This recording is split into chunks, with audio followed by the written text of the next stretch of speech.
Well, good evening, everybody, and welcome to the Rebel Racing Network for the Rebels Truck Series here tonight as we are hitting Auto Club Speedway for what is going to be a great race. Playoff race number 2 here in the Rebels Hardline Transport Solutions Rebels Truck Series. And got my good buddy Daniel in the booth tonight. Daniel, how you doing tonight? Doing good, Eddie. Appreciate you having me in the booth again tonight. Had a lot of fun with the ARCA race on Friday. They definitely set a high bar with that one, so we'll see what these boys in the trucks can do tonight to try to top that race. Yeah, looking forward to it. This is always a really interesting track. It's sort of a speedway, super speedway type race in these trucks, but tire wear does become an issue, and but it becomes really tough to pass. This Highline is just so dominant here tonight. What do you think these drivers are going to be dealing with all night?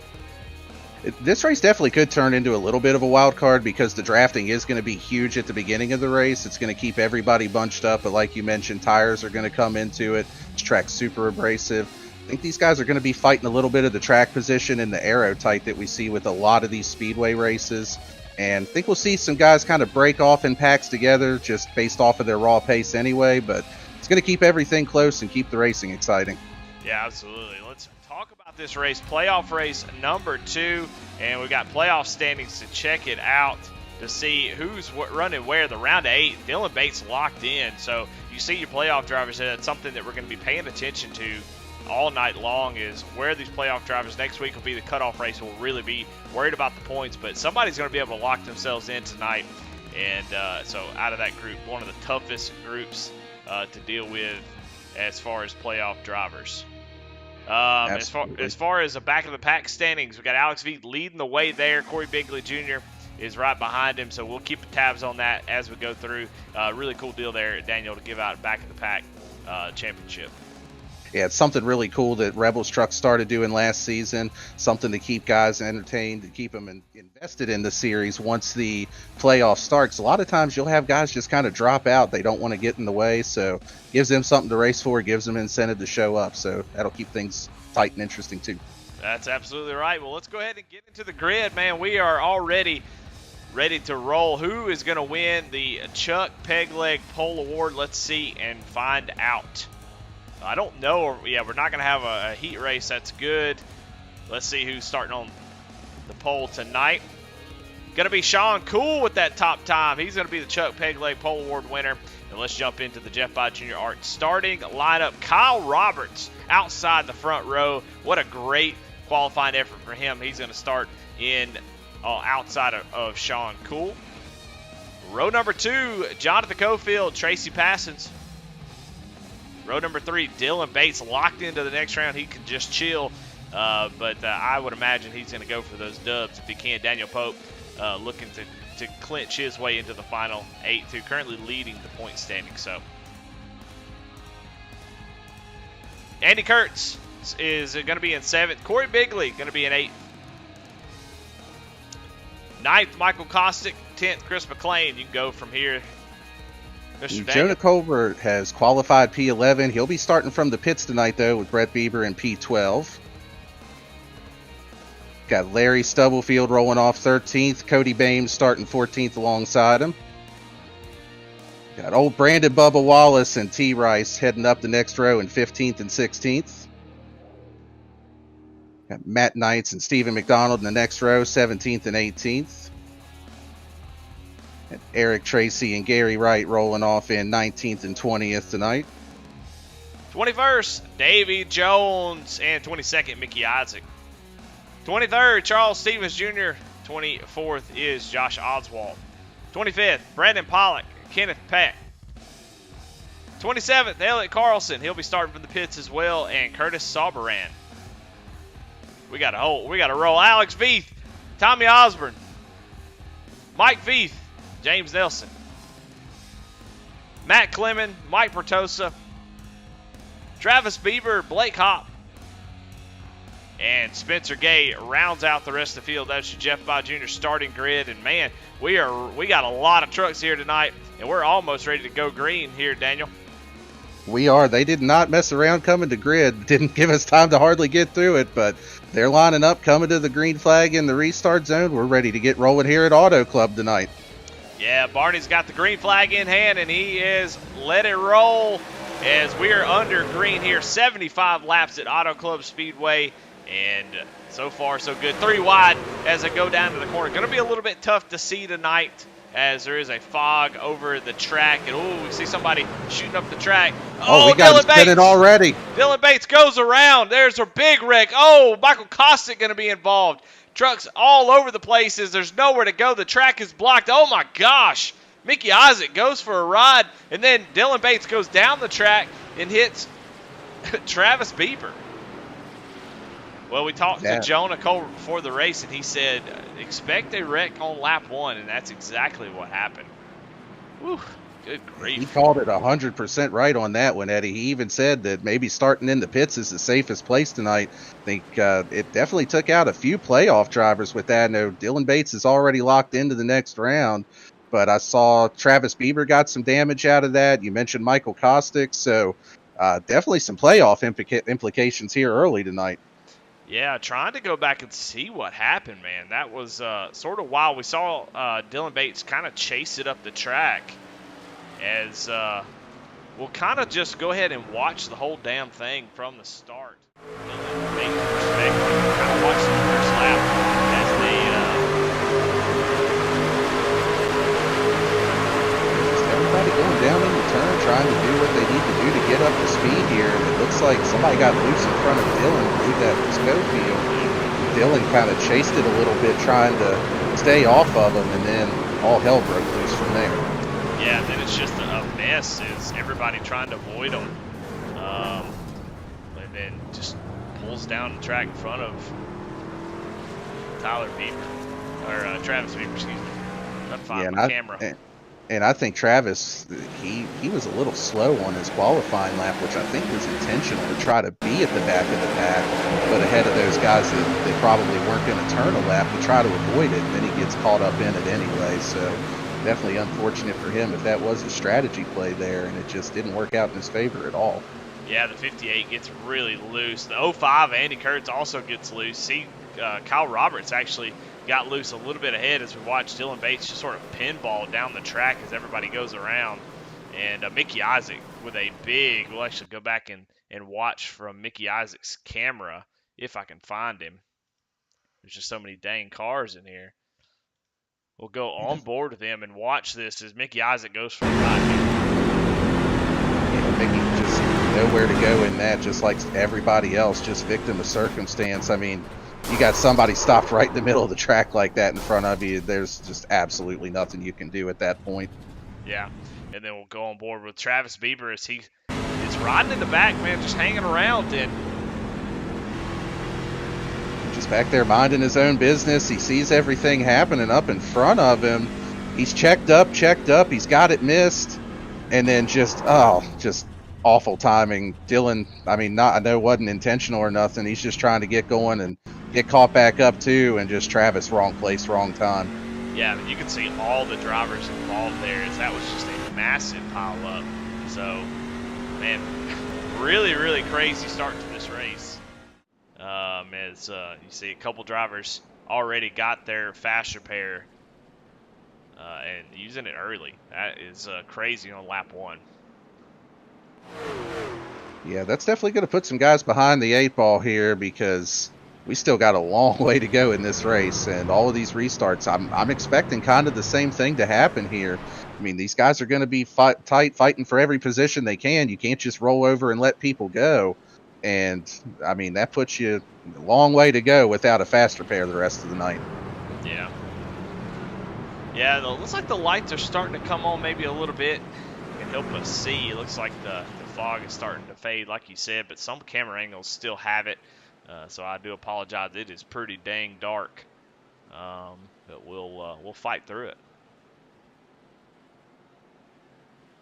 Yeah, hopefully it doesn't affect the drivers too much tonight either, especially with as close as it is. I mean, I don't think it would have had anything to do with that last wreck, because it is starting to lift a little bit and clear off, but definitely doesn't help anything either. That's right.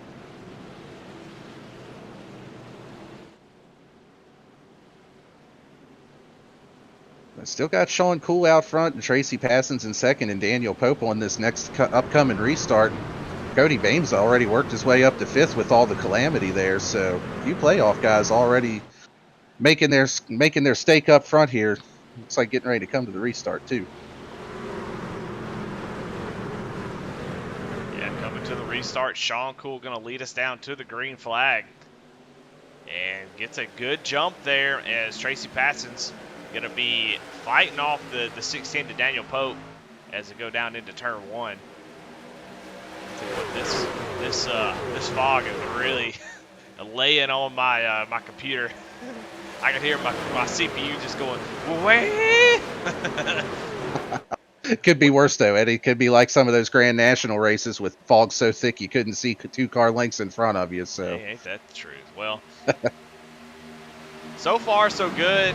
Everybody sort of gets away here this time by, and you see Tracy Passon's sort of falling in line behind Sean Cool. Sean's got that clean air. Clean air going to be huge tonight as you want to get out front and be there.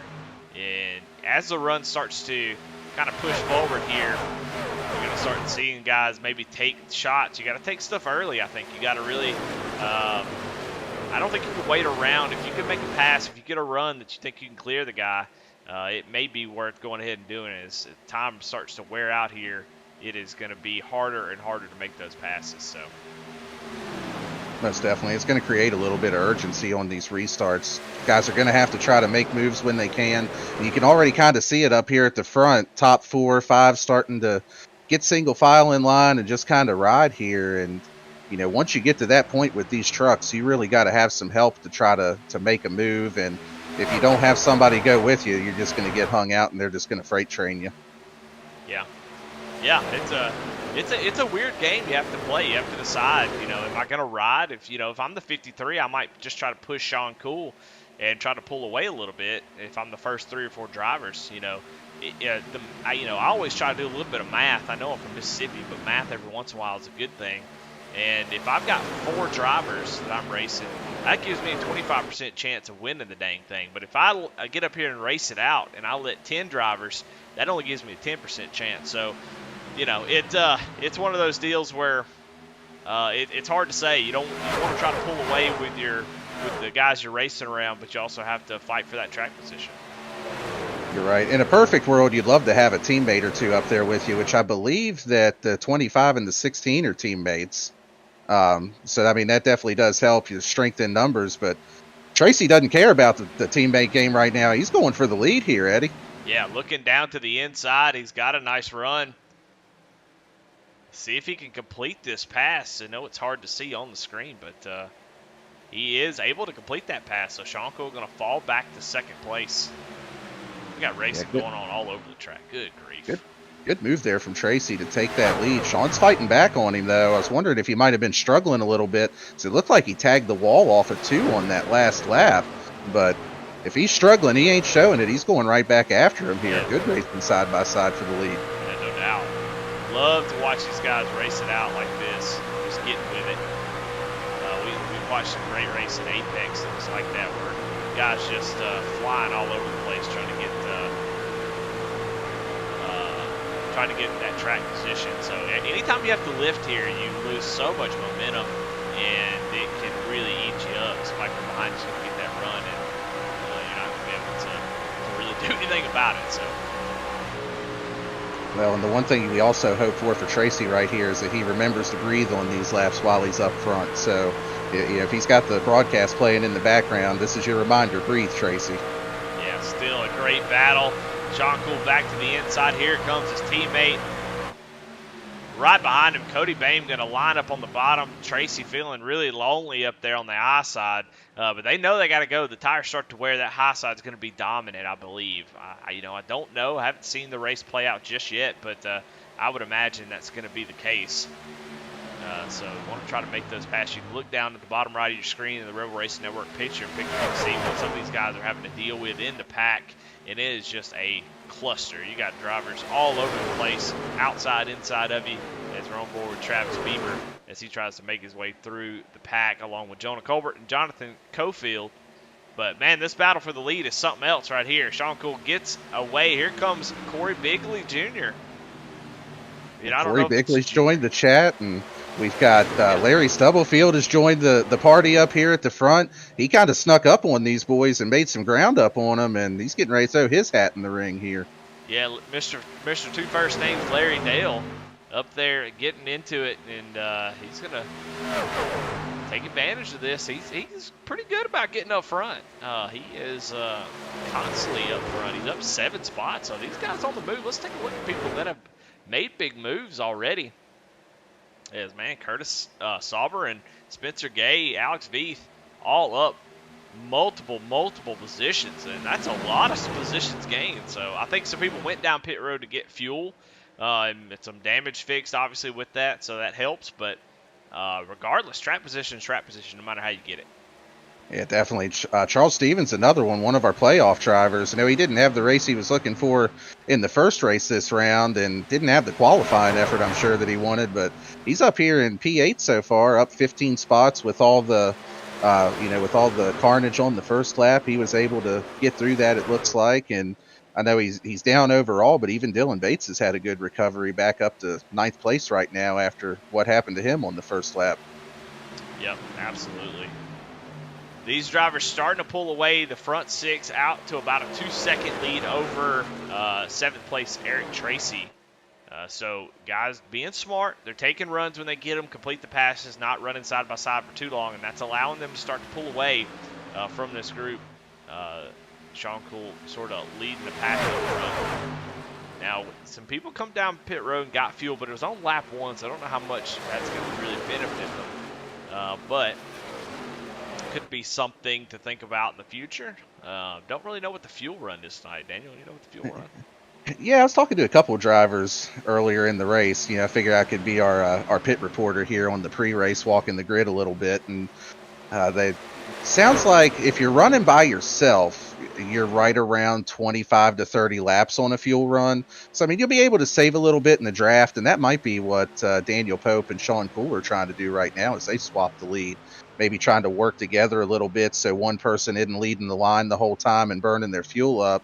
So I think you're probably looking at a 2-stop race regardless. I don't think you'll be able to stretch it to really do anything different than that. Oh, the contact. Jonathan Cofield's going to go around. You saw it in the picture-in-picture. I'm trying to click him. He's falling. Oh, he doesn't go around. He gets loose and hangs on to it. Wow. Looks like maybe him and the 51 had a little bit of contact, and it just shot him around the track, but good job to not lose that thing there. Yeah, that was crazy. You see the sort of damage, the messed up number on the left side is right in front of him. Blake Hopp going 3 wide here, almost 4 wide, as trying to go back and find out what happened there. That was a close call. Yeah, these guys the guys up front are trying to bide their time and just log some laps here, but these guys in the mid-pack, they're fighting for everything they've got right now. Yeah, as we look down at the bottom of the picture-in-picture, you can see 51 make contact with the 38. I mean, just sort of a racing incident. They're just all over each other. And looks like Alex just comes up the track while Cofield's coming down. Slow it down, and you can see just a couple drivers fighting for the same line. Alex sort of drifted up a little bit, and but man, what a save there by Cofield. It does not matter if you play that at full speed or half speed or whatever. That is an absolutely phenomenal save by Cofield there to not loop that thing around. I'm thinking that the Tuesday Night Dirt Invaders might be helping him out a little bit with that one. That was a great display of car control there. Yeah. I mean, we've got guys all over the place. We saw Daniel Pope come up and take the lead. It looked like it was on purpose, as Sean kind of backs out and just lets him have it. So bonus points for leading a lap, so that could be a strategy these two are employing, which is not a bad idea, considering that points do matter unless you get that win. So Dylan Bates locked in. He doesn't have to worry about points, but Daniel Pope, Sean Cool do, as it's only going to get harder. I mean, it's just we're getting ready to go down to the round of 8. We've got 12 drivers in the championship right now, and so every little point is going to make a difference, because I mean, if you look, the the folks down at the bottom of the playoff 12 is Jonah Colbert and Elliott Carlson. So we're talking about every point gonna matter, as those drivers are some of the best, and they're at the bottom of this 12. So you're absolutely right, and those guys that are at the cutoff line can't feel good about it either, knowing that either one of them could win. You're right, Eddie. The caution is out. Didn't see what happened there, though. Steve McDonald down on the bottom of the track, and he actually just exits out, and he goes to pits. So caution is out. Something happened to Steve McDonald there.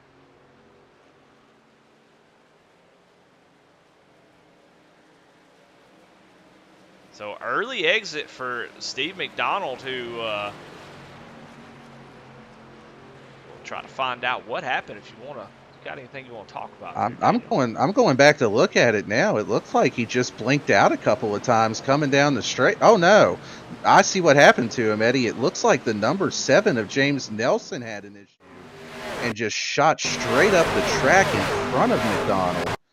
Not sure what happened to him, but we'll definitely need to check the Kinder Farm and Ranch Wreckage Rewind on that one to see exactly what happened with that. Yeah, we're looking at it right now and trying to get a good camera angle that kind of shows what was going on in front of him. Is there was some contact there with a pink and white truck. I can't tell who it is, and man, yeah, Steve McDonald just gets sent to the shadow round.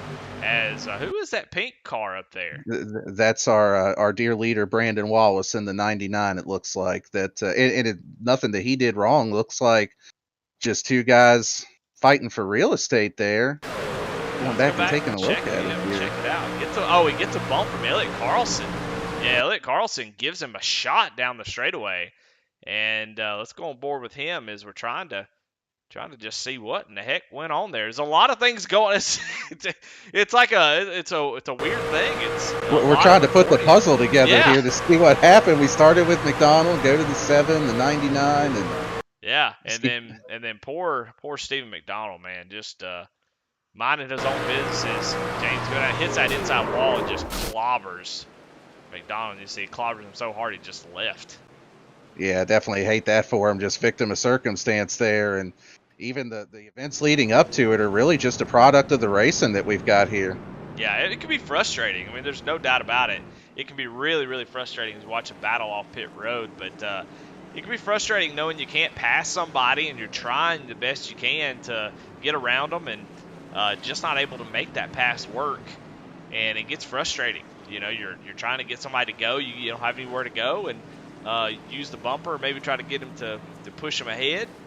And this is a frustrating track, frustrating racing style. So certainly can be, especially these trucks don't have the most power, so you kind of gotta give somebody a little bump here and there, especially when you're in a pack like that, to try to keep some momentum up, and sometimes it just doesn't work out too well for you. Yep, under what is, I believe, our second caution of the night,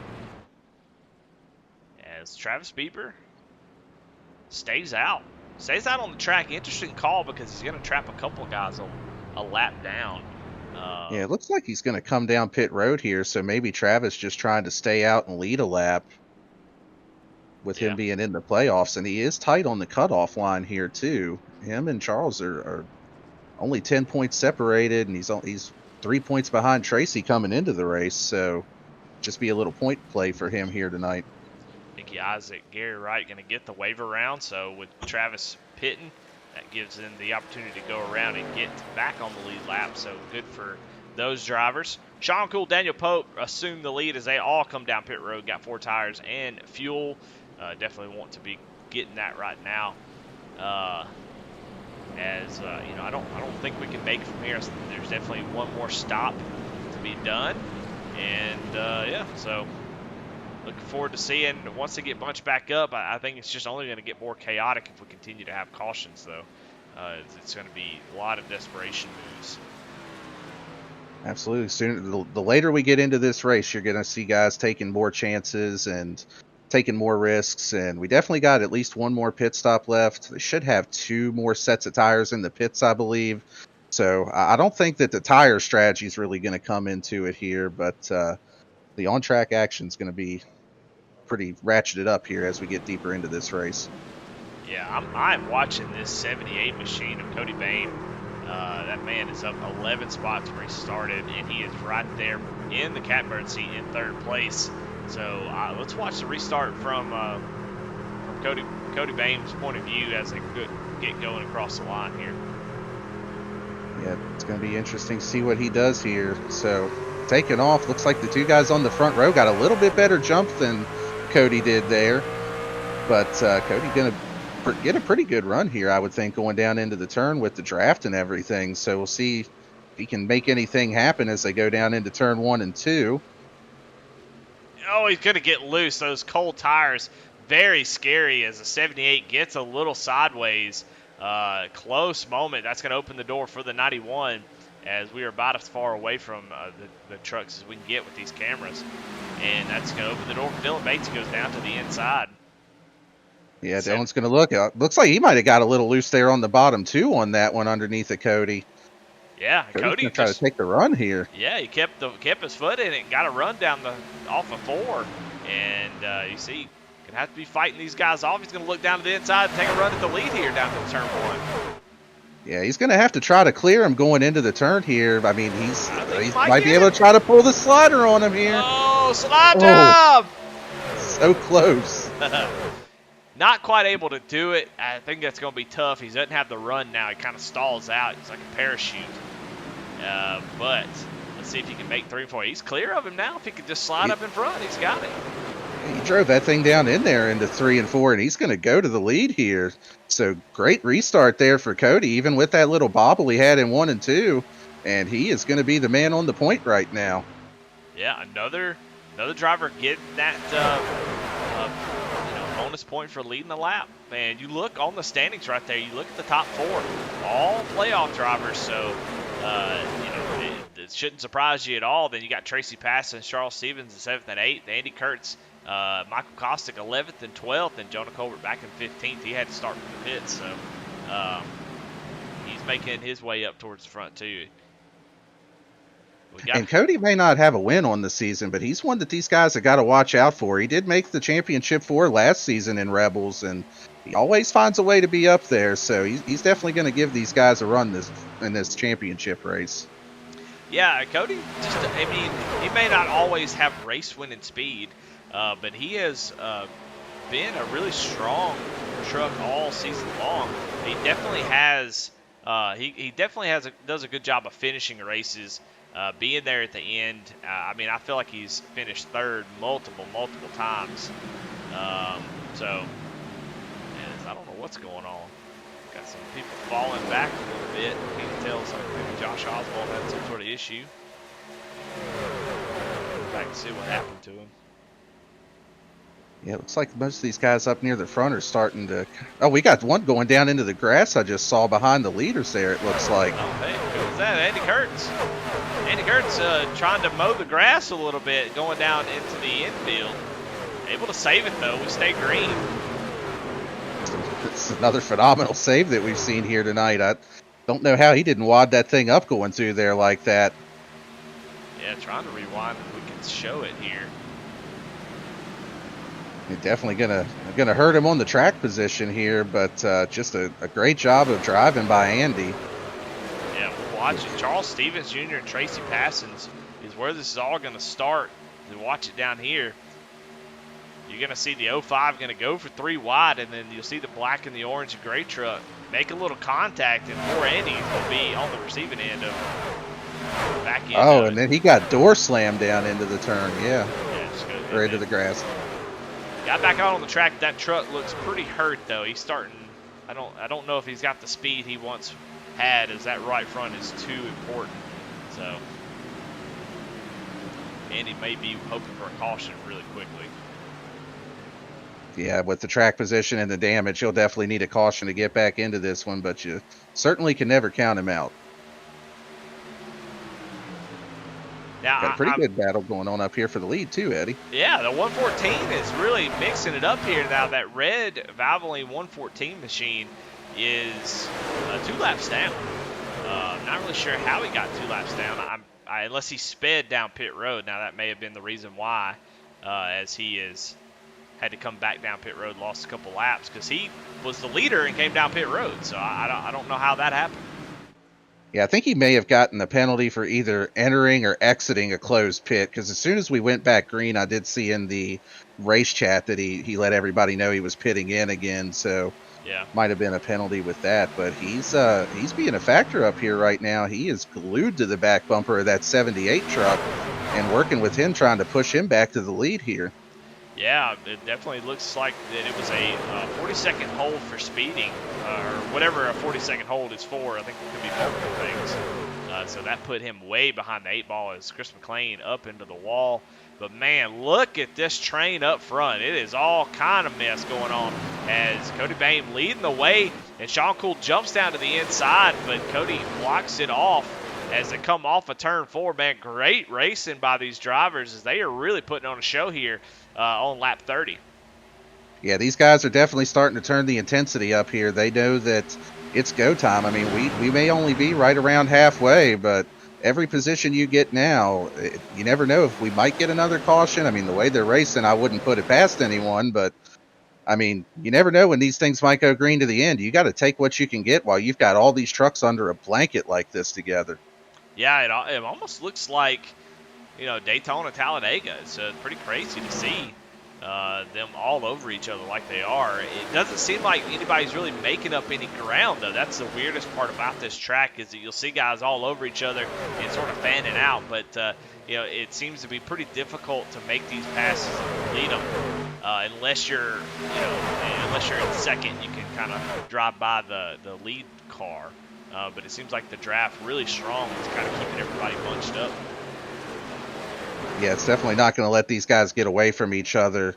Unless you really, really burn the tires off of it, it's going to be hard or somebody else burns the tires. It's going to be hard to try to make any separation here as Daniel Pope makes a move back for the lead. Yeah, down to the inside. It seems like right there it's tough to hold. He's trying to lean on the 78. 78 going to get the run down the straightaway. Sean Cool going to pull down and help his teammate. And Cody Bame, see that coming from a mile away, and said, no, thank you. If Cody's going to hold these guys off, because we got teammates in second, third, and fourth here, he's going to have to make that truck awful wide for a lot of laps to be able to hold this. Because, the SPM guys are really good at working together and trying to make things happen on track. It's going to be a tall order for him to hold this lead here. Yeah, they're all lined up right now, nose to tail on the inside, trying to get around that 78. And looks like Daniel Pope going to be able to clear him here. Yeah, Daniel's going to get clear of him. You're going to see him probably drop down to the bottom here and try to pick up his teammates, try to keep that momentum going on the bottom line, also trying to make sure that Cody can't get down there and side draft him at all. Good working together on their part to try to take control of this race back. Yeah, I mean, Sean Cool, Cody going to get real close there. That's scary. But love to see a little bit of contact, man. Love to see a little bit of these guys leaning on each other. That's always good to see. It absolutely is, and that's what we're here for, to see. I mean, we're in the playoffs. These guys are putting it all on the line. Sometimes you just got to throw them up on the dash and go after it. Well, speaking of, man, this guy right here, Curtis Sovereign, I'm hoping I'm not butchering that name, but I'm just guessing. He has been really running that outside line in 3 and 4. Let's see if he does it. 1 and 2 going to drive down behind Aaron Tracy. But he, in 3 and 4, has really been trying to utilize the top line. We'll see if he does it here in 3 and 4. But trying to go where they ain't, Daniel, sometimes that's the best way to do it. And the good thing about this track is you got a lot of room to try to make that happen. You could, in theory, go 5 wide here, and he's going to get some massive runs on these guys down the straightaways into the turns with them running side by side like this. You just got to take the momentum and, like you said, go where they ain't and hold her down and hope she sticks. Yeah, so far he is up 19 spots. There's a bunch of drivers that have made up a lot of spots, and somebody we want to highlight, man, it's up there running in the 5th position. Brandon Pollock in that 43 machine got his first win, I believe, in the Arkansas Series with a little bit of fuel strategy, and tonight made up 20 spots as he is running in the 5th position. So Brandon Pollock not playing around. He gets that first win, and that seems to be the way that it goes. You get that first win, that confidence starts to go through the roof, and you start racing a ton better. So Brandon Pollock having a great run right now in 5th position. Yeah, he's been up there mixing it up with these guys a little bit. Looks like Eric Tracy's going to try to make a move on him, try to get around him here. But like you said, Eddie, sometimes all it takes is that one win, and you just build that little bit of confidence. You walk into the track with a little bit of swagger the next race, and just seems like it's worth a tenth or two the next time you go out there. Yeah, and you can't win races. You can't be fast unless you have confidence in your abilities. They go hand in hand. You have to have it. And if you go into the race going, oh, I'm just going to ride in the back, I'm probably not going to be able to win, well, you'll probably never win. It's just not the attitude that you can have to race, especially as hard as these guys race and how good these guys are. You got to have the confidence that you can make this move, you can make this stick, you can drive down the corner, you can make this pass. You got to have it all. And so far, I think we're seeing where Brandon is started utilizing that he has gained. Now that topside looking to not really be great just yet. I expect to see it get better as we get into this run a little bit, but Eric Tracy able to get around him. But he's kind of sticking with it. He never really deviates from that as he goes right down to the bottom, as I say that. Yeah, he's definitely sticking with it and trying to make it work here. So I think you're right. As we go on, we'll probably see that high groove come in a little bit more. I don't know if we'll see these guys running the Larson line a whole lot, just because the trucks don't really have the power for it. But they'll definitely be able to move around here and try to make some things happen. Yeah, the Cup car, you can really get up there. And it pretty much, I mean, this has been pretty dang good racing. But the higher the horsepower you get, the more the top line gets dominant. And it almost becomes just a one-groove track like that. So thankfully we were in the trucks tonight. At least it seems like you can mix it up and go to the bottom. Yeah, it definitely helps to keep things a little bit tighter too here. We, as much as I love this track in the high horsepower cars, it like you said, it gets kind of one groove dominant. It's kind of hard to make things happen. So, but these guys are dicing it up and making the show look good tonight here for us. Yeah, we'll actually give you a pretty big list of people that have moved forward. Spencer Game, up 24 spots. Blake Hopp, somebody that we saw in the I think it was the Grand National Series, actually led a bunch of laps. And he is currently, where is he running? Find him on the list. It looks like he's currently running in 16th, up 20 spots from where he started at. Yeah, up 20. So he is really moving through the field, and he's got a pretty dang good looking paint scheme. Yeah, I'm not about giving away. That's sort of your job now, is to give away the paint of the night. But that gum with that Valvoline screen paint scheme does look pretty dang good. That is a good one, Eddie. And I hate to be a homer here as far as the best paint scheme, but as good as Blake's is, I still got to give it to Jonah Colbert again for another week with the paint scheme that he's running tonight. That marine scheme that he's got on there, and I think if we don't pick that one, Chuck Phelps might come hunt both of us down after this race. Well, that's a beauty right there. Yeah, that's your Jeff Bott Jr. best paint of the night. Going to Jonah Colbert with that 31 Marine Corps paint scheme. So congratulations, Jonah. Not surprising released. We'll give out a 1A and a 1B for that one. We'll give Blake the 1B on that one, because that is a good looking paint scheme that he's running tonight too. Jonah Colbert up to 10th place as, oh my goodness, thought Corey Bigley was going to try to close the door, but Jonah gets the run, and now Jonah fighting for that 9th position.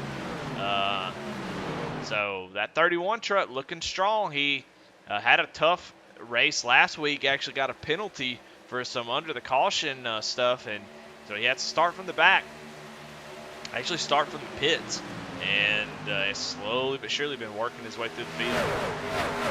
Him and Elliott Carlson both had to start from the pits tonight. Elliott currently running in P14, it looks like, so good recoveries for them, and they were thankfully far enough behind all that carnage that they were both able to miss it and keep their nights intact early on.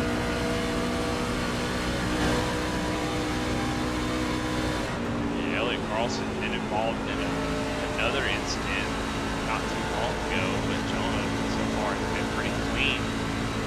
And he seems to be doing a good job of taking the runs that he gets, keeps that momentum going forward. Anytime you check up, you have to basically give up 3 laps of position. Though somebody's slow on the top side. I think that's... Looks like that's Tracy Passant up on the top side.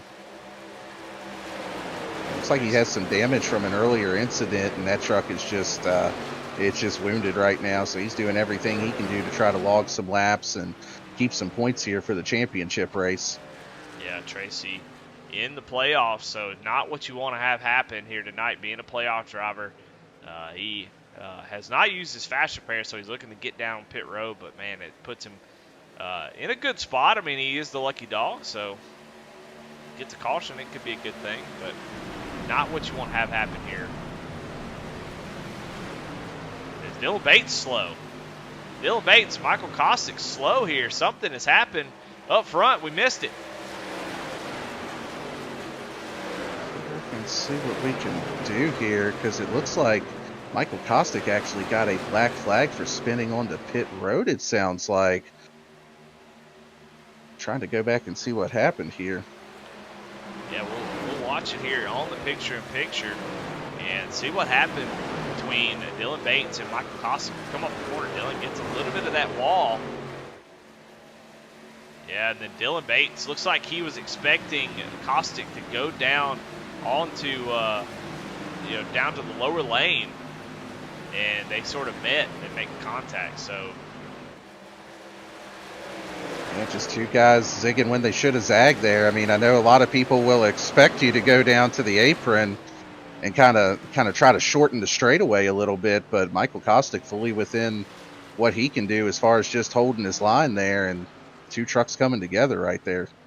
Yeah, I mean, it's hard to say what the expectation is sometimes. I think a lot of times some racecraft that is missed is, reasonable expectations on the racetrack, what that means. As, something's going on with Brandon Pollock. Trying to find him. Gum, what's going on here? Yeah, looks like he's been having some blinking issues off and on here throughout the race too, so not sure if this is a scheduled stop or if it's due to the connection issues that he's been having. Yeah, like I was saying, there's some reasonable expectations of following the flow of the track, that type of thing. It's hard to say what the right decision is, though, in those type of situations where, Dylan expecting Kostick to go down, close to the apron, and Kostick just trying to hold his line. Everybody's sort of running up towards the wall, so I feel like this track, the way it's so top line dominant, I feel like the reasonable expectation is that you run up top near the wall. Seems like everybody else is doing that, so just unfortunate thing there. Man, Travis Beaver is up here just letting her rip up here, 2 laps down in that 114. Eric Tracy tried to go to the inside, and he fought him off, just trying to get around him and try to get back 1 lap down so he can try to get back into this race. Yeah, and Travis doing what he needs to do here too. I mean, he is a playoff driver, and you put yourself in a spot where you can get one of them back the old-fashioned way, catch a caution, try to battle for the lucky dog after that. I mean, it's definitely a tough mountain to climb, but not insurmountable, and wouldn't be the craziest thing we've seen in one of these races. Yeah, I mean, as long as there's laps left, I mean, there's nothing for him to do other than just to go 100%, go up there and race. And if he's fast enough to go up there and pass these guys, that's what he needs to do. I mean, what's the plan if he doesn't do that? Just ride around half throttle? I mean, he can't do that. He's got to fight to try to get back on lead lap, try to get that position. He's currently, man, look at him run that outside, and here comes Daniel Pope and Sean Cool. So these guys coming down pit road together along with Eric Tracy, Cody Bame, Charles Stevens Jr., Corey Bigley, Michael Kostick, all coming down pit road. So the pit road is open here with 25 laps to go. So this will be the final stop for these drivers. Getting out front is going to be super important. Can you get out there and get the lead? You want to be out front with 25 laps to go, as everybody able to get down pit road without much problem. Jonah Colbert going to take the lead. Larry Dale going to be right behind him, so expect to see them down pit road pretty soon. Looks like Jonah might be slowing up to try to come to pit road this lap here, Eddie. It's with the tire fall off, you just can't really give up the time and try to stay out there. And if you put yourself in a position where you lose the rest of those guys too much, with as important as the draft is, you're gonna give up even more time after the stop. So good move here by Jonah to bring her down and get the new Mr. Feelgoods put on it. That's right. Well, that gives the lead over to Larry Dale as you see Sean Cool and Daniel Pope coming out of pit road. Sean actually able to get out ahead of Daniel, so that will be something to think about as we get ready once this cycle is over with. But right now, it is Larry Dale who's got the lead. He's going to come down pit road. Yep, he's bringing it to pit road. Let's see if Dylan Bates follows him down. It looks like he is going to come to here. And third place right now is Curtis Sauberin. I'm sorry if I'm mispronouncing your name, Curtis, but it's like Brandon Wallace coming to pit road. So we'll see how everything cycles out here. And you know somebody's going to try to run it long, Eddie. You know somebody's going to hope that they go 5-10 laps more than everybody else and catch that caution when you need it and try to make something happen here. Yeah, looks like everybody has come down pit road, though. So everybody on pit road now, except for Brandon Pollock, who came down not too long ago. So Brandon Pollock right now going to cycle around to the lead. I'm telling you got to watch out for that 43 with the strategy calls.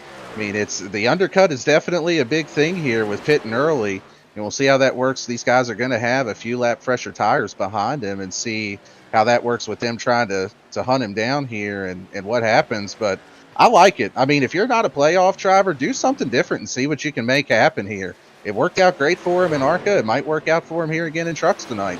Yeah, I mean, they're gonna catch him. They're running nose to tail. Sean Cool, Daniel Pope, they're definitely gonna run him down. I just don't think there's anything you can do when two drivers are drafting like they're gonna be doing. But I mean, you can still make it very difficult for them to make that pass. If you can, once they get that big run, they start to get the draft on you.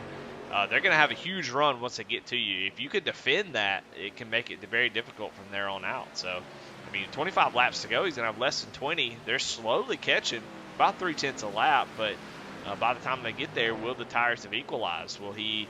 Can he save the tires enough that he can fight them off on the outside? There's just there's so much you can do when you have the lead. You can't do anything if they're driving away from you. You really can't do anything.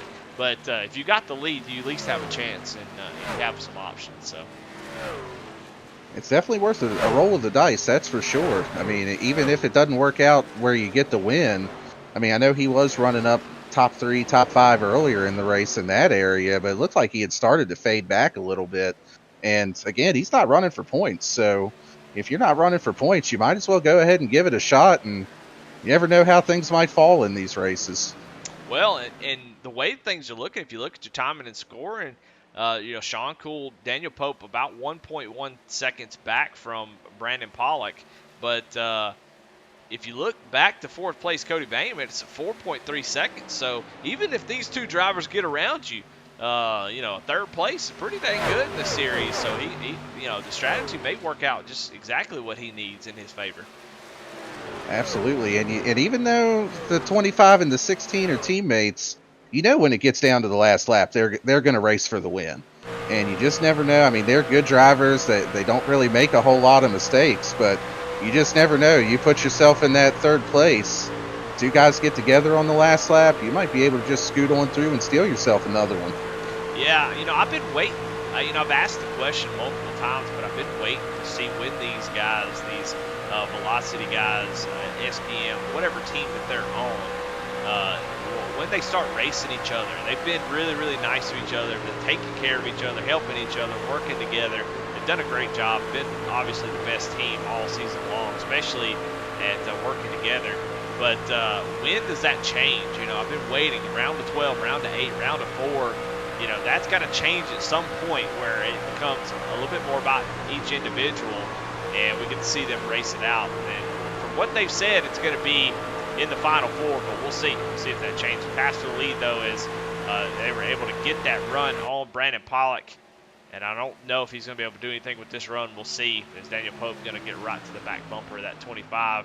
Pollock going to try to side draft a little bit, but it looks like the 25 is going to clear the 43 here into turn 1. Yeah, it's going to be tough for him to hang on to that spot with those guys having fresher tires and with them working together. But he's doing a good job of holding off Daniel Pope right now. Hanging out there on the outside, gets a little bit of draft from Sean Poole down the back straightaway. So, as he disappears a little bit as we're saying that, but he's doing a good job of holding on here, and he's not making it easy for him, that's for sure. Yep, it's I'm trying to turn the dang camera, that's all I'm trying to do. I can't do it. I can't do it. Anyway, I kept hitting every one of the buttons did something completely different, not what I expected. But they were able to get around. And now Daniel Pope, oh my goodness, Daniel Pope disappears and comes back. So some connection issues going on all throughout the field as a couple drivers kind of stepped out. But Sean Cool, Daniel Pope starting to pull away a little bit. If you're Pollock, you got to just follow what they're doing, try to keep in that draft and stay there. As Cody Bame has brought that gap down to about 3.2 seconds back. So him and Eric Tracy are working together as well, and they are starting to run down this top group. Yeah, they're going to have to work together to try to get up there. Maybe they can get a little bit of help once they start to catch the 43 and the strength in numbers. Maybe if they can get another truck in line with them and try to make something happen, try to catch up here. Yeah. Well, let's go through the field. Let's check out our playoff drivers and see where everybody's at. We know Sean Cool, Daniel Pope running 1-2, starting to pull away from Brandon Pollock in third place. Cody Bame in fourth, working with Eric Tracy to try to catch up to these top drivers and get up to the lead. Back in sixth place is Jonah Colbert, who, like I said, started from the pits, been slowly working his way. He's going to need a caution to get back in this thing. We only have 15 laps to go. He has done a great job. Got to the sixth position. Going to need some help, though, to get any further. Right behind him, Charles Stevens Jr. in the 88, up 16 spots from where he started. Kind of alluded to him dodging the wreck, being smart, and now finds himself in the seventh position. That's what these guys have to do if they're going to be a factor in the playoffs going forward. It is going to be a scratching and clawing type deal to get into the top 8, and the top 4 are going to be, there's no doubt in my mind the top 4 are going to be the best 4 in the series. It's going to take being perfect to get up to the top 4. Michael Kostick in the 8th. He runs in 10th place. Right behind him his teammate Jonathan Cofield. Right behind them is the 09 of Elliott Carlson. Also had to start from the pits, made his way back up to 12th. But all these guys have sort of been in contact with other drivers. As he is, Elliott Carlson running in the 12th position. Right behind him, Dylan Bates. Dylan Bates was up front and had some issues. Knocked that left front down a little bit. He's already used his fast repair, so probably most likely dealing with some issues with the handling of that truck. But still doing okay in 13th. Now you go all the way back to 25th. Last truck on the lead lap, Andy Kurtz, man. What a weird thing to see Andy Kurtz way back here, but we saw him get caught up in a couple incidents as well. So playoff drivers having some issues. Andy, one of them, you see the right side of that truck. Pretty rough. Going back to 28th, Tracy Passon's also a driver running up front. And he's got a clean truck now, but his truck was all tore up as he's running back in 28th, one lap down. He needs a caution. He's going to need some help to get back into it. And then last driver on the track, Travis Beamer. We've talked about him a lot. He is 2 laps down. Just that penalty he got early just killed him. So he was up front, going to be battling inside the top 5, and now it's just been pretty much the whole race in the upper 20s, and now he's running in 30th. So yeah, definitely a tough night for some of our playoff drivers, and the thing to me that sets the Rebels Truck Series apart from, let's say, like a Grand National Series, for example, is the fields are just so much bigger. I mean, if you have a bad night in one of these races, it almost puts you in a must-win situation for the rest of the round. I mean, if you're in Grand National and you have a bad night, you may lose 5 or 10 points to someone, but I mean, you're looking at missing out on a lot of points in these races if you run into issues like Andy and Travis have tonight. Yeah, that's a really, really good point. Well, coming around to 10 laps to go here at Auto Club Speedway, or 11 laps to go, excuse me. And it is 1-2, Sean Cool, Daniel Pope. These drivers have been a mainstay up front all season long. Daniel Pope, an average finish of 4th. 2 wins on the season. Sean Cool with that 1 win early, I believe it was in Vegas. And has not had the same type of season. He's not had the finishes that his teammates had, at least Pope, but has still been up front pretty much every single race. So, yeah, all these SPM and Velocity guys are always a threat to win every single week, and it seems like they've definitely had a good grip on the top of the series. I mean, there's been some other guys with some really strong runs, but I mean, you've talked about it before tonight, Eddie. They do a really good job of working together and showing that again tonight here too. That's right. Brandon Pollock is going to have a lot to deal with soon, as now Eric Tracy's going to get to the back bumper and see Cody Bame along with him going to the inside of Kyle Roberts, who Kyle Roberts is 7 laps down. We saw him spin at the beginning of the race too, so a tough night for him, and he started outside the front row. But Eric Tracy gets to the inside of Brandon Pollock. This is for the 3rd position, and it looks like Brandon Pollock's tires starting to fade pretty quickly.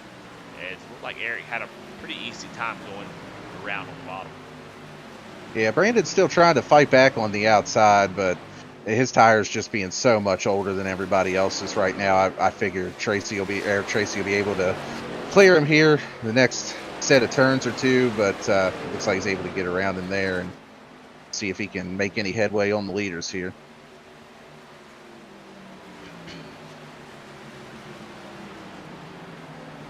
Brandon doing a good job of trying to hang with him there, but you see it in the middle of the turn. I mean, he loses the front end of the truck. Cody's going to get a big run on him here and try to take 4th spot away from him, closing in on him down the front straightaway here.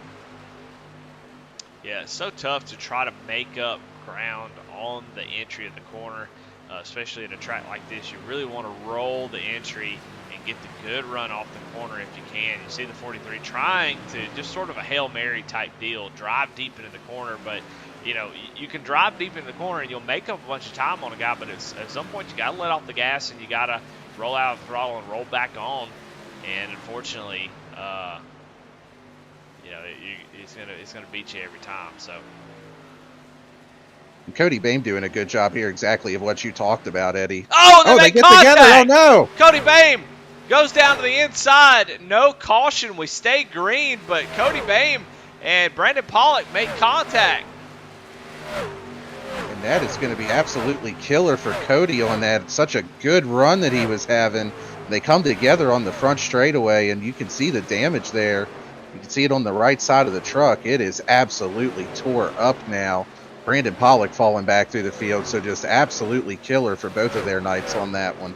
Yeah, let's go back and see what happened there real quick, as we were kind of watching it, but it was hard to see.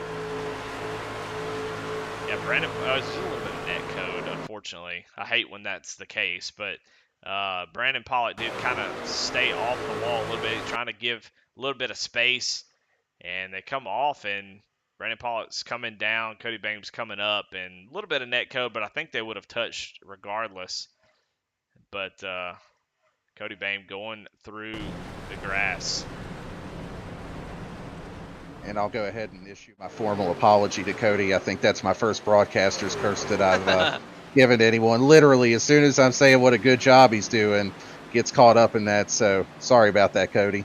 Yeah, Brandon going to fall back to 11th. Cody back to 14th. So disappointing for that to happen, as both drivers having a great run. And like I said, I don't think it was anybody being too aggressive. It just seemed like it just came together. It was just a racing incident. So Brandon Yeah, Pollock absolutely. actually coming down pit road, so it must be damaged bad enough that he's. I mean, with 5 to go, I think I would have just stayed out on the track, but apparently it's bad enough. Once him coming down pit road actually misses the stall. So, but back up front, it is 2 drivers, 2-second lead over 3rd place. So it's going to come down to these 2, and I kind of echo what you said before. I want to see if they're willing to get up here and race it out. That's what I'm looking for here too, Eddie. They've talked about. I've heard Daniel say it before in some of your post race interviews that you've done with them, that they want to make sure that they have the entirety of the Final 4 on lockdown, and they've done a good job here. But the race fan in me wants to see Daniel try to make a move here and make this thing exciting. Yeah. Yeah, and I think they will. I think both of them need a win. They're only two points separate them before or entering into the race. So both these drivers need a win. So I think it's fair game as long as you don't wreck each other. That's always the scare. You get to race it hard, and but these drivers pretty dang good. I'd be surprised, but they have done everything just right, worked together, and able to get away with just 2 of them. And now it's just between those 2. Yeah, and not only that, but they're pulling away from 3rd place and 4th place. Not that they're really close enough to make anything happen, but even at this point, they're making sure that it's going to come down between just the 2 of them on this last lap here, and just let them settle it amongst themselves at that point. Yeah, you are absolutely right. 2 laps to go here at Auto Club in the Revel Truck Series. Been a great little run here at the last half of the race. After a lap 1 incident, a couple drivers making contact. But now it's between 2 drivers here, the 25 and the 16. They're staying close together here. Daniel Pope staying right in his tire tracks as they go into 3 and 4 here. Going to try to look high, keep some air on the nose of that truck, try to fight that aero push.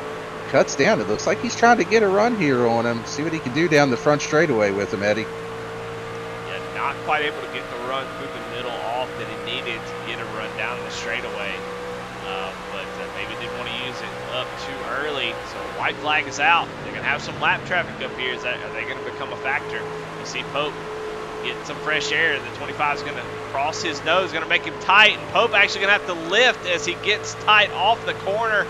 And that's going to seal the deal, I would imagine. Sean is going to be able to pull away down the back straightaway as the 16 loses the front end in 1 and 2. And the 25 all by himself got 4/10 now over Daniel Pope. Coming out of turn 4, Sean Cool with an amazing race. Able to come home, led a lot of laps, had the pole, and gets the win. So congratulations, your winner, Sean Cool, as he takes the victory here in Auto Club tonight and punches his ticket into the round of 8. Dylan Bates and Sean Cool, your locked-in drivers. As fireworks are going off as those 2 drivers put on a hell of a show and showed why they are maybe 2 of the drivers to beat for sure. Yeah, they did a great job tonight. Eric Tracy bringing it home P3. Jonah looks like had a good recovery from his pre-race penalty, starting to finish P4, and Larry Dale rounding out the top 5 for us tonight. Yeah, I think a very impressive race all around. I think there was some contact, from drivers trying to make things happen with a tough track to pass and make up a whole lot of ground. But some incidents here and there. But overall, after the lap 20 or so, it was a pretty dang clean race. It really was, and I mean, I'm impressed with the racing that we saw too. Guys running 2-3 wide, especially on that last restart we had, running side by side. Like you said, there was some incidents, but overall, really good racing the whole way through the field. Well, as we're looking at the results, Sean Cool, Daniel Pope, Eric Tracy, your top 3. Jonah Colbert comes home in 4th. Larry Stubblefield in 5th. Michael Kostick with a great finish in 6th. He made some contact earlier in the race, able to come back and get a good finish. Charles Stevens Jr. with another fantastic finish. Corey Bigley finishes 8th. Elliott Carlson, starting from the pits as well, comes home in 9th. And Jonathan Cofield rounds out the top 10. 11th, Brandon Wallace. 12th, Dylan Bates, already locked in. 13th, Matt Knights. Man, what a great finish by him. 14th, Spencer Gay. 15th is Blake Hopp. 16th, Tyler Rice. 17th, Cody Bain. 18th, Kenneth Pack. 19th is Tommy Osborne. 20th, Davy Jones. Good finish for him. Alex Veith as well. 21st, Brett Bieber in 22nd. Andy Kurtz in 23rd. Just weird seeing the 05 this far back. But just a tough night for him. Gary Wright finishes 24th. That was the last driver on the lead lap. Matt Clement comes home in 25th position. Brandon Pollock finishes a lap down after running up in the had the lead there in the top 5, and just that contact is gonna. It comes home in 26, so definitely a disappointing race for him. Mike Veith in 27th. Tracy Passons, a playoff driver, in 28th. And Travis Bieber, another playoff driver, 29th. Curtis Sobrin in 30th. Mickey Isaac in 31st. Josh Oswald in 32nd. 33rd is James Nelson. 34th is Kyle Roberts. Chris McLean, I'm not really sure what happened to Chris, but we really didn't talk about him much all race long. It ends up 20 laps down and out of this thing. Steve McDonald, we saw that hit he took. Sent him to the shadow realm. He finishes 36. And Mike Pertosa comes home in 37. Well, all right. Well, I tell you what, let's go ahead and we got to give out some awards. We already gave out the best paint of the night, and we got to give out our Hard Charger Award presented by Dark Horse Motorsports, and we'll go ahead and pull it up right here. Who's going to win it? Spencer Gabe is going to take home that award with 23 spots from where he started all the way up to 14th position. I think if Jonah wouldn't have qualified, I think he definitely would have won that award, but he qualified, so he technically didn't gain those positions. So Spencer Gay is going to take the Dark Horse Motorsports Hard Charger Award. Congratulations to him. Hard Luck Award, I got to give it to Brandon Pollock, man. We were talking about how great of a run he was having, and he ends up in 26th position after that contact on track. So he's going to be the No Neck Fast Repair Hard Luck Award winner. Well, let's jump into the Flexible Freight Solutions post-race show, and let's talk to our winner, Sean Cool, who's, let's see if they should be in Discord, and they are. So we'll bring him up here and talk to our winner and see what he thought about the race. Sean, this is Eddie. Daniel in the booth, you got a copy? I sure do. What's going on, Eddie? Well, you are, man. You got up there. You started from the pole. You led some laps. You kind of went back and forth all race long, just kind of fighting to try to keep that track position and able to get it done with your teammate and get the win. How'd you do it tonight, man? What was the plan, and how'd it go? Yeah, well, the plan changed quick because I thought we were going to be real loose throughout the night and just kind of swatting flies, but turns out the right front was what we wanted to protect. So early in the race, I kind of let a couple guys go. At one point, we got back around. I think it was Tracy or whoever it was, and then I had kind of burnt the right front up a little bit, and I wanted to try to save it and not lose track position and really fall off. So Pope came around and towed me around till that first caution. Then we did a lot better with tire conservation from there on out, but it was really just trying to work with our teammates a little bit there so we could stay hooked up in the draft and trying to protect the tires, but trying not to cut out runs and lose momentum or things like that. So we did pretty well there. We came down pit road for that last green flag stop, and Pope was leading that run, and I just got in a little conservative and didn't want to run in the back of him or anything. And then that P1 pit stall was money tonight. I was able to get off first, and Pope and I were able to try to stretch ourselves away from everybody and make it a 2-horse race. And the plan was to race it out from there. But Pope had just gotten a little arrow tight, so I was able to stay out in front. But it was, all in all, a great night. I love that track. That one's probably one of my favorites to race. and probably one of the ones that I have at least a little bit of experience with in these big cars. So, no, I'm pumped. Moving on to the next round, and time to get another one in next. Yeah, locked into the round of 8, so it's gotta be really really nice to get that win and get that stress off of you. But yeah, I mean you covered pretty much every bit of it. I mean you guys just fighting to stay up front. I mean how difficult, because you know that if you get too far back, if you take it too easy early on, and you end up in 7th place, it could be damn near impossible to get back to the front. So talk a little bit about how important it was for y'all to stay up front, especially there early in the race. Yeah, track position's key at a lot of these real big draft 1.5 or 2 mile tracks. Um, the you get in somebody's wake and you really get an arrow push, you start sliding the nose. So even when we're drafting, we got to try to battle that and work with it to the best the truck allows. But you really don't want to lose track position if you can help it. Just puts you in command for the rest of the race. So at the end there, keeping track position without really hurting the tires too much was allowed us to really be in the catbird seat for whatever pit calls might have had to come from a late caution or anything like that. We had one more set in the pits, so and we had some track position. We were able to get some clean air and pull away. So you definitely don't want to lose that if you can help it, but you don't want to overcook the right front, especially tonight. And some of the guys that got around us early did that and weren't there late. So Well, man, congratulations on that win. Such a great win and a good time to get it in the middle of this round here, and lock yourself into the round of 8. Congratulations, man, as always. Who you got to thank any sponsor shout outs?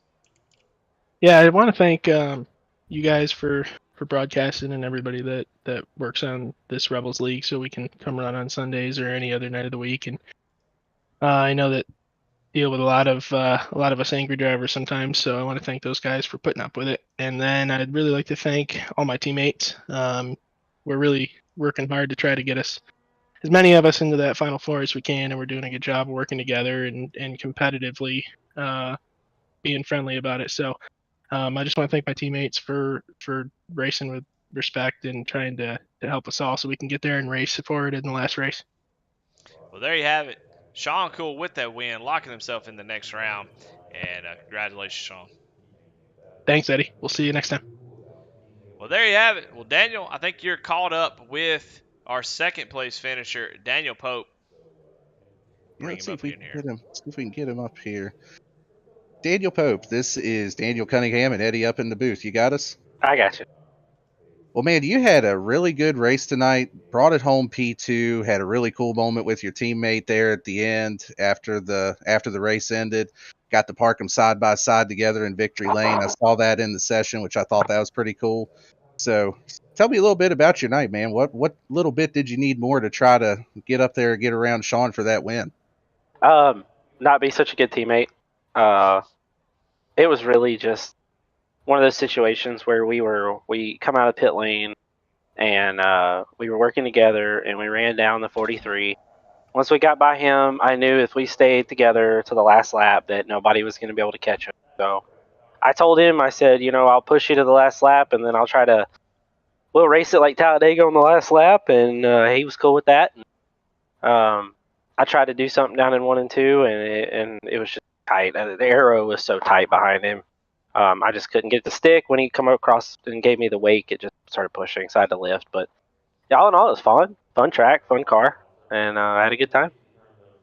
Yeah, definitely. And I noticed there on coming to the white flag over in 3 and 4, it looked like you were trying to maybe peak a little bit high and try to cut down in the middle and try to get a run on him down the front straightaway coming to the white flag. Were you really trying to, kind of line things up and just test the waters to see if maybe you could make something work to try to be maybe side by side with him coming to the checkered flag?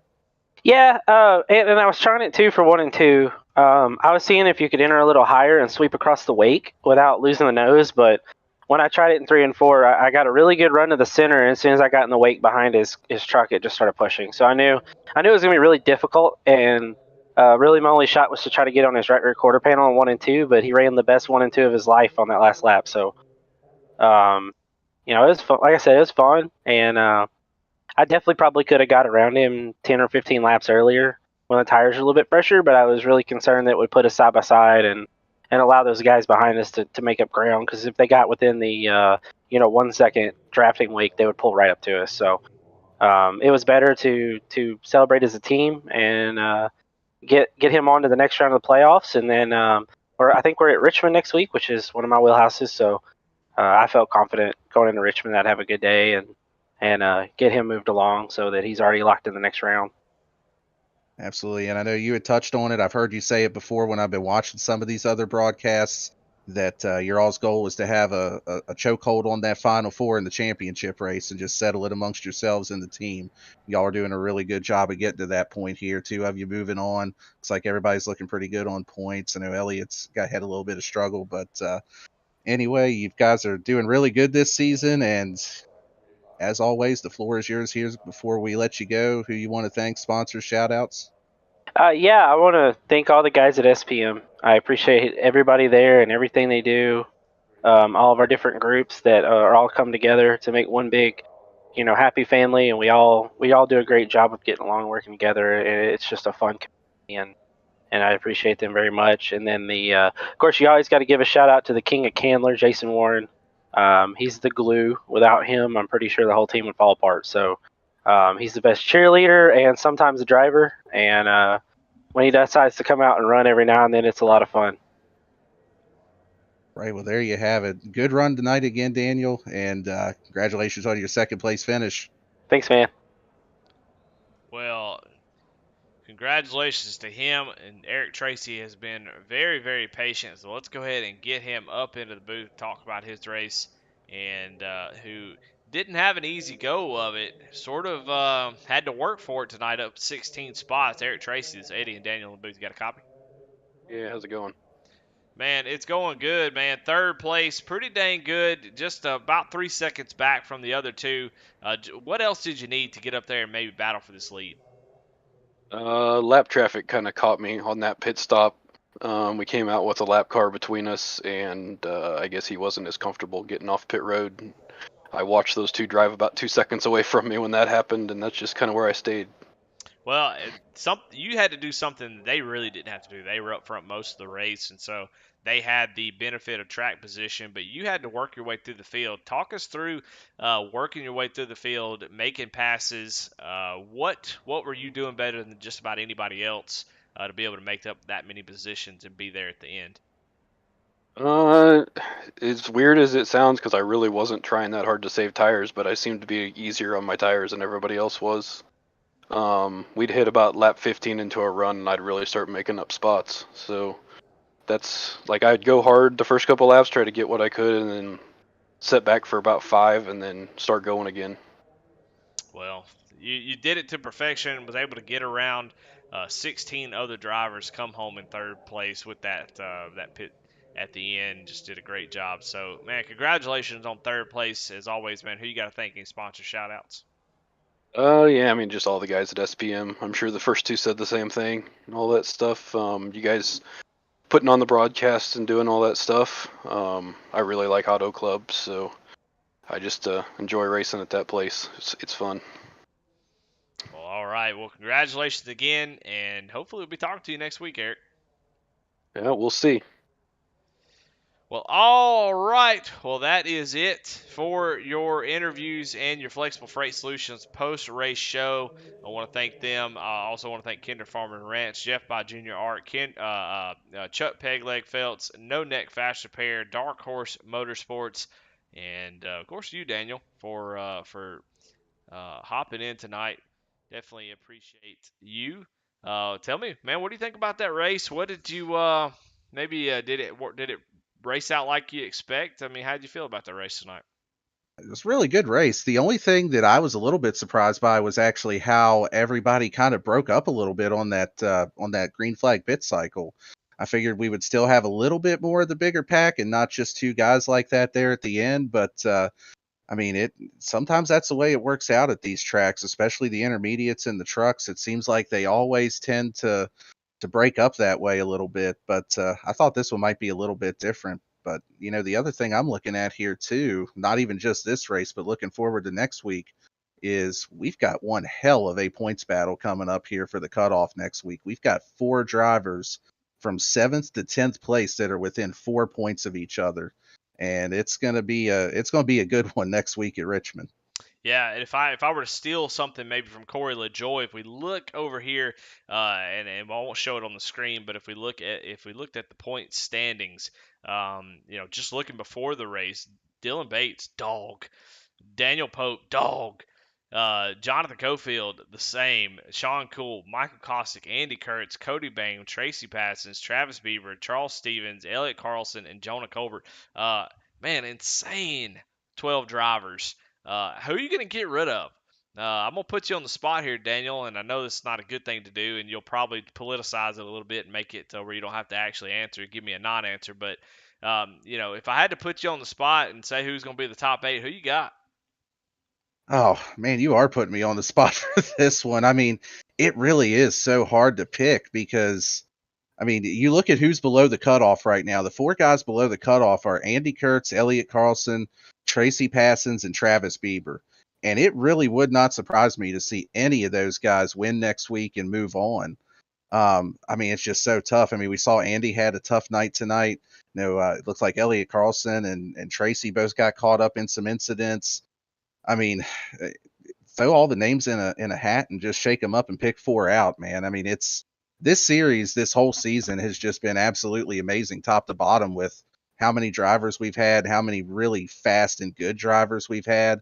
I mean, the SPM velocity guys are always going to be quick. It wouldn't surprise me at all to see Elliott Carlson, for example, win his way in. And then you're moving the cutoff line. So, I mean, it looks like Kostick's good on points. Cofield, looks like they're good. Cody's probably sitting in a pretty good spot too, but man, if I'm anybody from Cody on back, I still like my chances, and I'm still nervous heading into the next race.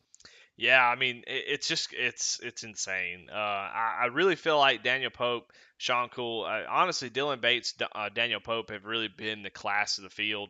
Daniel has been probably the most consistent driver that's been able to get a couple wins. Dylan Bates, though, is sort of your high risk, high reward type driver who has been able to get 3 wins, had some really bad finishes, but it doesn't matter. He's locked into the next round along with Sean Cool. So, yeah, it's just insane to think about who might get sent home here after this round. It is just the most competitive I've ever seen. Usually, if I'm honest, if we're just honest with ourselves, the last few seasons, it has been a one of those things where the top 12, you kind of feel like, okay, I can look at it and say, I maybe think of a couple drivers that may not make it, and no disrespect, it just is what it is.